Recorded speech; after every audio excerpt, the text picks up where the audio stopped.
વૈદ્યનાથ જ્યોતિર્લિંગની કથા આપણે શ્રવણ કરી. ભારતના દક્ષિણ પ્રદેશમાં એટલે આંધ્રપ્રદેશની અંદર વૈદ્યનાથ આવેલા છે. હમણાં માટે પણ અલગ અલગ પ્રકારની બે કથાઓ રહેલી છે. એક કથા એવી છે, મૃકુંડ ઋષિને સંતાન ન હતું અને એના ધર્મપત્ની મનેશ્વીની આશ્રમમાં રહે, પણ સંતાન વગર જીવનમાં દુઃખ. ઘણી વખત આપણે જોયું હોય, આપણું ઘર હર ભરેલું હોય પણ સંતાન ન હોય તો લીપી ગુક્યુને મારવું આંગણું, પગલીનો પાડનાર જોને રાંધણમાં. સંતાન હોય તો ઘર આખું હર્યું ભર્યું લાગે, સુખ સમૃદ્ધિ બધી જ હોય. રામાયણમાં આવી કથા છે, તમે જો દશરથ રાજા પાસે સંપત્તિ બધી જ ઘણી બધી, પણ સંતાનની શેર માટીની ખોટ. રાજાને ચિંતા થઈ કે મારે સંતાનને શું કરવું, અને એ જ વખતે રાજાએ વિચારો કર્યો કે હું કોની પાસે જઈને કહું કે મારે સંતાન નથી. આડોશી પાડોશીને કહું મારે સંતાન નથી, સગા સંબંધીને કહું મારે સંતાન નથી. કારણ કે આ બધાને કહી તો ઉપરથી બે પડીકા બજારમાં વધારે વેચ છે. इस बस्ती में हमेरे आंसू कौन पहुंचेगा, जहां भी देखो सबका दामन भिगाई रहता है. कोने क्यों करे तुलसीदास जी वर्णन करे, કહે છે, गुरु ग्रह गया हूँ तुरंत महिपाला. क्या गया? दशरथ राजा गुरुजीની પાસે ગયા, ગુરુ પાસે ગયા. તમારે ગમે તેવું દુઃખ આવ્યું હોય ને તો દુઃખ બીજાને કહેવાથી તમારું દુઃખ હળવું નહીં થાય. એક રંગાને ઉજળા જેને બીજી ભીતરને વાત, વાલી દવલની વાત કહેજે દિલની કાગડા. કોને કહેવી? તો કહ્યું કે ગુરુને કહેવી. અને ગુરુને જે કહીએ ત્યારે આપણા ઉપર કૃપા વરસે. એટલે શાસ્ત્ર કહે ગુરુ કૃપા હિ કેવલમ. પહેલા દિવસે કહ્યું હતું અને આજે વરદેવ કાકાએ કીધું કે સતત આ બધું આ કાર્ય કરી રહ્યા છે ને. પોથી યાત્રા જયારે નીકળી ને ત્યારે બ્રિજેશ બી કહેતા કે ખૂબ ગરમી, બધા વિચારતા હશે કે આવા 3 વાગે પોથી યાત્રા નીકળી છે, ગરમી કેટલી છે.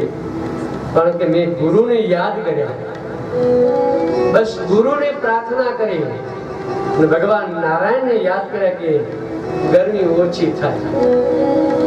અને કે એ જ ગુરુની કૃપાથી જયારે અમે સોમનાથ મહાદેવ, બરાબર ને, કદાચ ભૂલતો ન, સોમનાથ મંદિરમાંથી મહાદેવના મંદિરમાંથી જયારે બહાર નીકળ્યા એ વખતે બ્રિજેશ કહ્યું કે મારે ગરમી લાગે તો કે થોડી ગરમી નથી, કેટલો પવન છે. ત્યારે બ્રિજેશભાઈ મને કીધું કે મેં ગુરુને પ્રાર્થના, બસ ગુરુ આ કરે. ગુરુની કૃપા આપણા ઉપર આ પ્રાપ્ત થાય, પણ શ્રદ્ધા હોવી જોઈએ, વિશ્વાસ હોવો જોઈએ. શ્રદ્ધા ને વિશ્વાસ હોય તો કાર્ય. અને દશરથ ક્યાં ગયા? ગુરુ પાસે ગયા. ગુરુ ગ્રહ ગયા હું તુરંત મહિપાલા. અને પછી શું કીધું? સુખ દુઃખ સબ ગુરુ હિ સુનાહી. ગુરુને પેલા એકલા સુખનું વર્ણન ન કર્યું અને એકલા દુઃખનું નહીં, બે વર્ણન કર્યું. જ્યારે આપણે શું કરીએ, ગમે એટલું સુખ હોય ને તો એ ગુરુ બહુ તકલીફ જો, આ શેર બજાર એટલો બધો નીચો આવી ગયો છે ને, આમાં આમ કરી દુઃખનું જ વર્ણન. સુખનું કેટલું શું છે, 2 ગાડીઓ છે, આ છે, વાડી છે, એ ક્યારે વર્ણન સુખનું ના વર્ણન, દુઃખનું વર્ણન.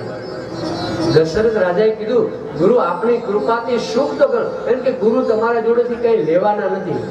આ ઘણા એમ થાય કઈ દે ગુરુ માગશે તો કઈ ગાડી, ગુરુ કહેશે કે આશ્રમ ને 1 લાખ રૂપિયા લખાય, ગુરુ તમારા જોડે કઈ ન માગે.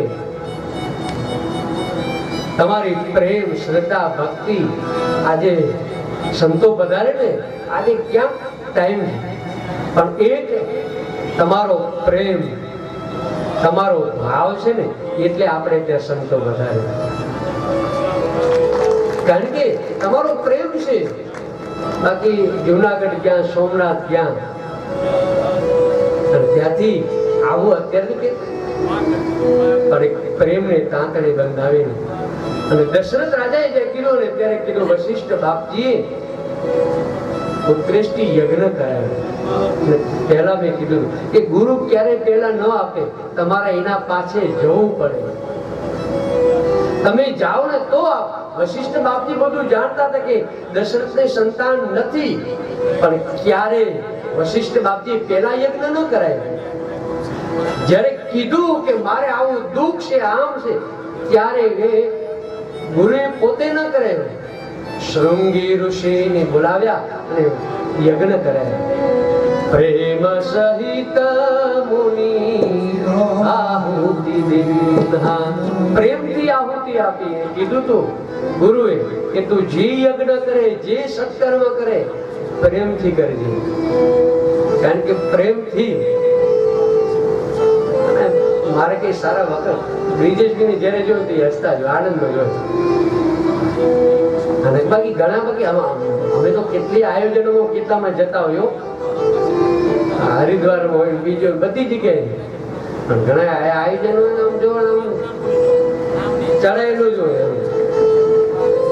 સૂરજ બારે માં તપી રહ્યો ને એમાં માટે ગમે ત્યારે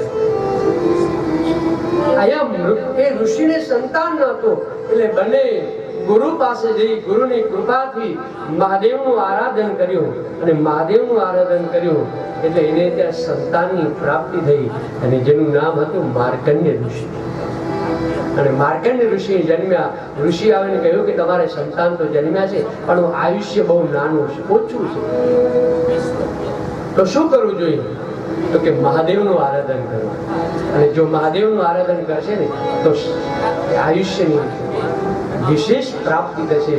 માર્કંડ ઋષિએ મહાદેવનું આરાધન કર્યું. કહેવાય કે આજ પણ માર્કંડ ઋષિ જીવિત છે.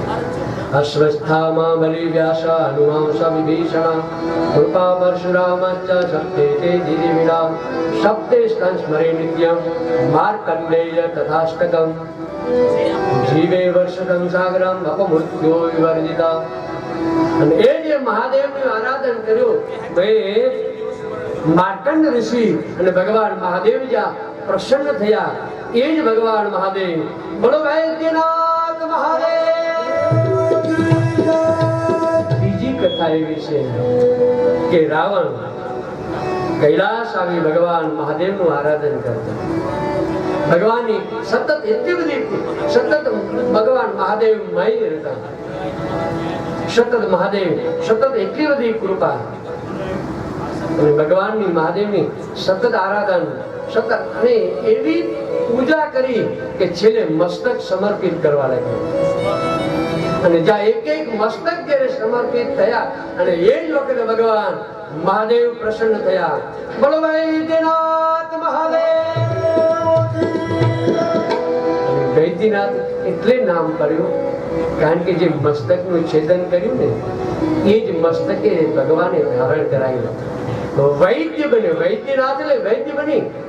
અને એ વખતે ભગવાન અમુક સર્જરી હવે આવી.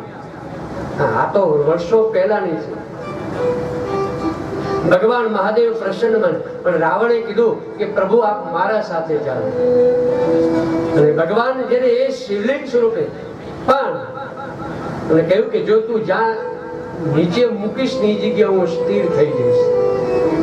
અને આ જ્યારે શિવલિંગ લઈ અને રાવણ જતો ત્યારે ઋષિઓને બધાને દેવતાઓને એમ થયું આ જો શિવલિંગ બીજા દેશમાં જતું રહેશે તો ભારત દેશનું શું? કારણ કે આપણા ભારત દેશની સંસ્કૃતિ છે. આપણા ભારત દેશમાં તમે જો બધા દેવતાઓ અહીંયા જ રહે ભારત દેશમાં. અને એટલે જ આપણા ભારત દેશને ભારત માતા કહેવામાં આવે. શ્રીલંકા માતા, અમેરિકા માતા, કેનેડા માતા, કોઈ માતાનો આ ભારત દેશને જ માતા. અને એ જ વખતે દેવતાઓએ ભગવાન ગણેશને કહ્યું કે તમે કંઈક કરો. એટલે ગણપતિએ એક ગોવાળનું સ્વરૂપ ધારણ કરી અને જ્યાં આવ્યા અને આ બાજુ રાવણની એ વખતે લઘુ શંકા કરવાની ઈચ્છા થઈ, હવે જવું શિવલિંગ નીચે મુકાય નહીં. અને ગોવાળને બોલાય કે ભાઈ અહીં આવો ને. જે ગોવાળનાસર ભગવાન ગણપતિ હતા એ આવ્યા અને શિવલિંગ આપ્યું, પણ એ ગોવાળે એવું કીધું, હું 3 વખત બૂમ મારીશ ને તમે નહીં આવો ને તો હું શિવલિંગ નીચે મૂકી દઈશ. અને એ જે શિવલિંગ હાથમાં લીધું અને રાવણ લઘુ શંકા કરવા ગયો. આ બાજુ જ્યારે સમય તો એટલે ગણપતિએ એ ગોવાળે 3 વખત બૂમ પાડી, પણ એ વખતે જ્યારે ના આવ્યા ત્યારે ગણપતિએ એ શિવલિંગ એ બિરાજમાન કર્યું. બોલો વૈદ્યનાથ મહાદેવ. એટલે ભગવાન શંકરાચાર્ય પર વર્ણન કરતા કહે છે, પૂર્વોત્તરે પ્રજલિકા નિદાને સદા વસંતં ગિરિજા સમેતં શુરાસુરારા દિતપાદ પદ્મા શ્રી વૈદ્યનાથં તમહં ભજામિ. શ્રી વૈદ્યનાથં તમહં ભજામિ. આવો વૈદ્યનાથ ભગવાન મહાદેવને વંદના, સ્તુતિ વંદના પ્રાર્થના.